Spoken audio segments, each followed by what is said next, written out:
America ও ইসরায়েলের টানা হামলার মুখেও দ্রুত পাল্টা জবাব দিচ্ছে ইরান। আকাশ প্রতিরক্ষা ব্যবস্থা সক্রিয় রেখে একের পর এক ক্ষেপণাস্ত্র ছুড়ে প্রতিরোধ করছে দেশটি। সামরিক বিশ্লেষকরা বলছেন, এই প্রতিরোধের মূল ভরসা তাদের বিশাল ক্ষেপণাস্ত্র ভাণ্ডার।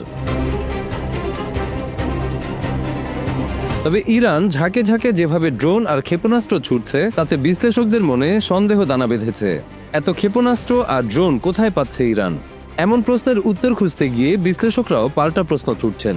তাহলে কি চীন আর রাশিয়া গোপনে ড্রোন আর ক্ষেপণাস্ত্র সরবরাহ করছে?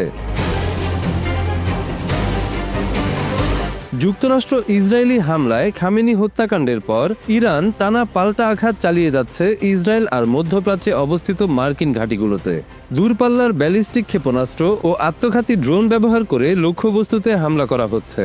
ইরানের দাবি, তারা এখনো পূর্ণ সক্ষমতা নিয়ে লড়াই চালিয়ে যাচ্ছে এবং প্রয়োজন হলে আরও তীব্র জবাব দেবে। আর বিশ্বজুড়ে মানুষের মনে প্রশ্ন, ইরান এত অস্ত্রের যোগান পাচ্ছে কোথা থেকে?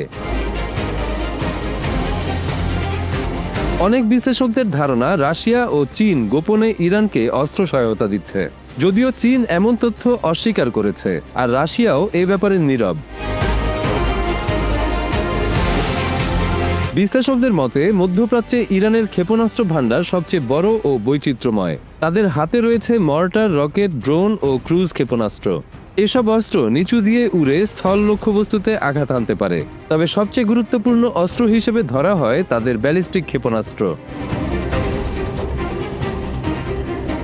ব্যালিস্টিক ক্ষেপণাস্ত্র প্রথমে শক্তিশালী রকেট চালিত ধাপে উপরে ওঠে, পরে নির্দিষ্ট লক্ষ্যবস্তুতে পতিত হয়। স্বল্প, মধ্য ও দূরপাল্লার নানা ধরনের ক্ষেপণাস্ত্র রয়েছে ইরানের হাতে। আনুষ্ঠানিকভাবে তাদের সর্বোচ্চ পাল্লা 2000 কিলোমিটার বলে জানানো হয়।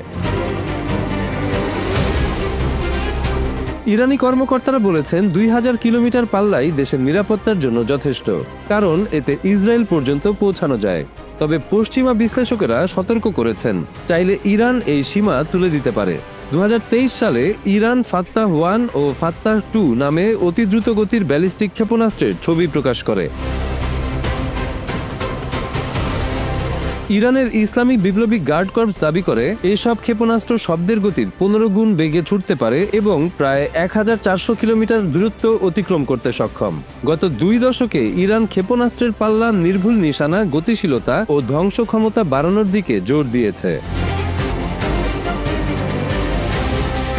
একই সঙ্গে স্বল্প ব্যয়ে দীর্ঘ পাল্লার হামলার সক্ষমতা বাড়াতে একমুখী আত্মঘাতী ড্রোনের ব্যবহার বাড়ানো হয়েছে।